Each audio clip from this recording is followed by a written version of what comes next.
যারা এই কাজ করেছে এরা তৌহিদি জানাতে না, মুসলমানও না। কারণ কোন মুসলমান কোন আউলি ইকরামের মাজার আক্রমণ করতে পারে না। আমি স্পষ্ট ভাষা আহলে সুন্নাত ওয়াল জামাতের পক্ষ থেকে বলছি, কোন মুসলমান আউলি ইকরামের মাজার নয়, কোন সাধারণ মুসলমানের কবরস্থানই আক্রমণ করতে পারবে না। কবরস্থানের পবিত্রতা রক্ষা করা প্রত্যেক মুসলমানের ইমানি নৈতিক দায়িত্ব।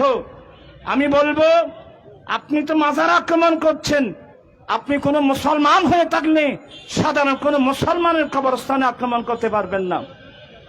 আর এমপি সাহেব নাকি বলছেন, প্রশাসন বলছেন ওইখানে কি মাদকের আড্ডা চলতেছে। আমি বলবো, বুকে সাহস থাকলে বাংলাদেশের সংসদে দাঁড়িয়ে মদ বিক্রির লাইসেন্স বাতিল করার জন্য বিল উপস্থাপন করার অনুরোধ জানাচ্ছি। আপনারা শুধু মাদক কি মাজারা পেয়েছেন?